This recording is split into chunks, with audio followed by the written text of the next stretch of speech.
قرآن ہے میرا رہنما، قرآن شفا ہے، نور ہے قرآن، جلا دل کی میرا قرآن، رضا رب کی میرا قرآن، قرآن قرآن۔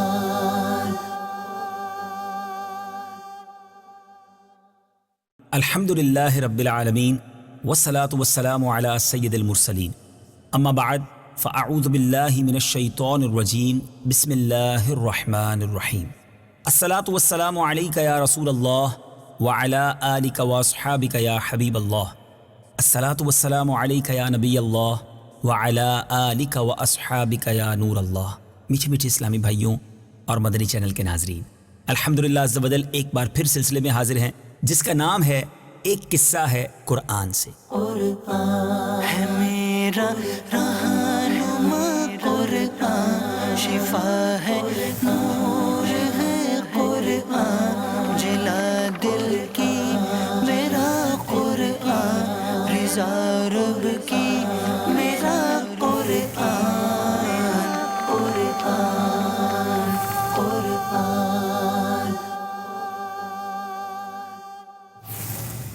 آج کون سا واقعہ آپ کو سنانا ہے؟ آج کس قصے کا تذکرہ کرنا ہے؟ عجیب و غریب واقعہ ہے۔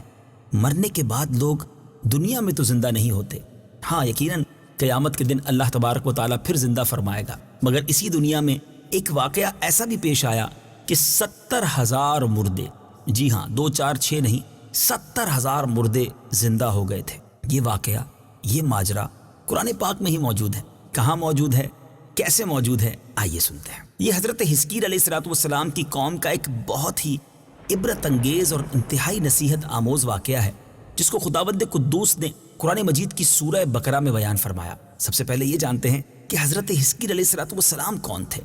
یہ حضرت موسیٰ علیہ السلام کے تیسرے خلیفہ ہیں جو منصب نبوت پر سرفراز کیے گئے۔ حضرت موسیٰ علیہ السلام کی وفات اقدس کے بعد آپ کے خلیفہ اول حضرت یوشع بن نون علیہ السلام ہوئے، جن کو اللہ تعالیٰ نے نبوت عطا فرمائی۔ ان کے بعد حضرت کالب بن یوحنا علیہ السلام حضرت موسیٰ علیہ السلام کی خلافت سے سرفراز ہو کر مرتبہ نبوت پر فائز ہوئے۔ پھر ان کے بعد حضرت حزقیل علیہ السلام حضرت موسیٰ علیہ السلام کے جانشین اور نبی ہوئے۔ حضرت حزقیل علیہ السلام کا لقب ابن العجوز یعنی بڑھیا کے بیٹے ہے، اور آپ ذوالکفل بھی کہلاتے ہیں۔ ابن العجوز کہلانے کی وجہ کیا ہے؟ یعنی بڑھیا کا بیٹا آپ کو کیوں کہا جاتا تھا؟ کہ آپ اس وقت پیدا ہوئے جب آپ کی والدہ ماجدہ بہت بوڑھی ہو چکی تھی، اور آپ کا لقب ذوالکفل اس لیے ہوا کہ آپ نے اپنی کفالت میں لے کر 70 انبیاء کرام علیہ السلام کو قتل سے بچا لیا تھا، جن کے قتل پر یہودی قوم آمادہ ہو گئی تھی۔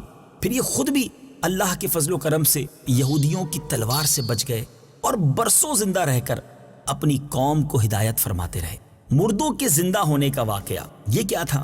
اس کا واقعہ یہ ہے کہ بنی اسرائیل کی ایک جماعت جو حضرت حزقیل علیہ السلام کے شہر میں رہتی تھی، ان کے شہر میں طاعون کی وبا پھیل جانے کی وجہ سے ان لوگوں پر موت کا خوف سوار ہو گیا۔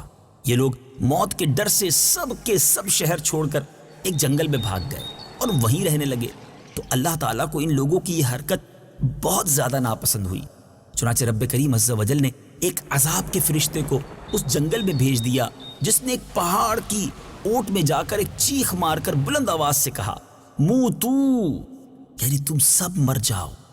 اب یہ لوگ جن کی تعداد تقریباً 70,000 تھی، اس بھیانک چیخ کو سن کر بغیر کسی بیماری کے اچانک سب کے سب مر گئے۔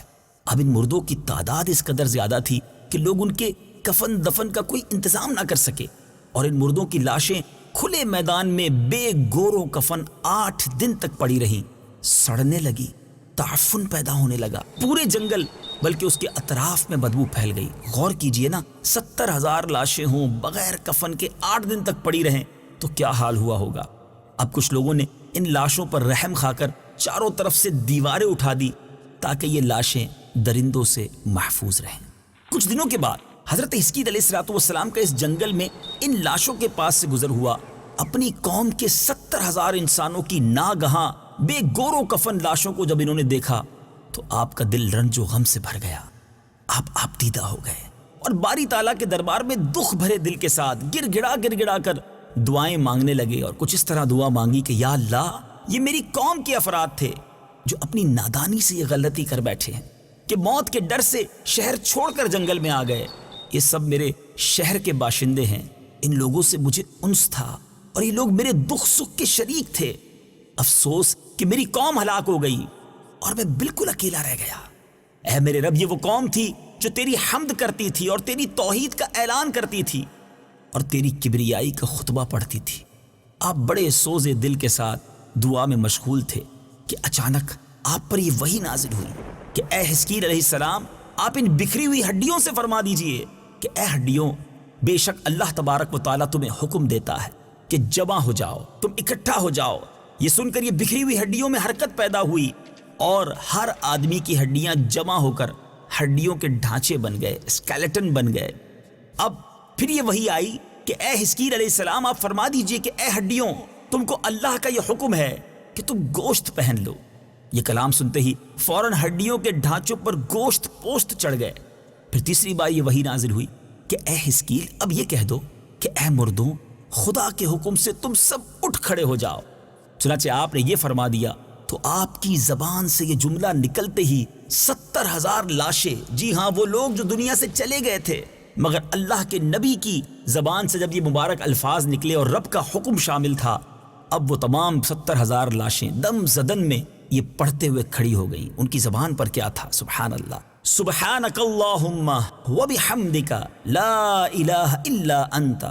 پھر یہ سب یہ پڑھتے ہوئے جنگل سے روانہ ہو گئے اور اپنے شہر میں آ کر دوبارہ آباد ہو گئے اور اپنی عمروں کی مدت بھر زندہ رہے. لیکن ایک عجیب بات اور بتانی ہے کہ ان لوگوں پر اس موت کا یہ نشان باقی رہ گیا کہ ان کی اولاد کے جسموں سے سڑی ہوئی لاشوں کی بو آتی تھی اور یہ کوئی بھی کپڑا پہنتے تھے، بعد میں بھی ان کی نسلوں میں وہ کفن کی طرح میلا ہو جاتا.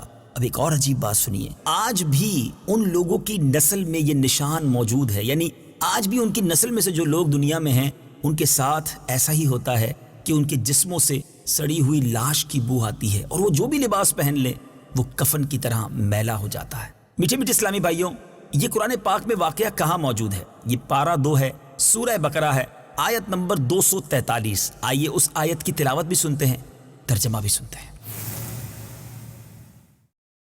أَلَمْ تَرَ إِلَى الَّذِينَ خَرَجُوا مِن دِيَارِهِمْ وَهُمْ أُلُوفٌ حَذَرَ الْمَوْتِ فَقَالَ لَهُمُ اللَّهُ مُوتُوا ثُمَّ أَحْيَاهُمْ إِنَّ اللَّهَ لَذُو فَضْلٍ عَلَى النَّاسِ وَلَكِنَّ أَكْثَرَ النَّاسِ لَا يَشْكُرُونَ.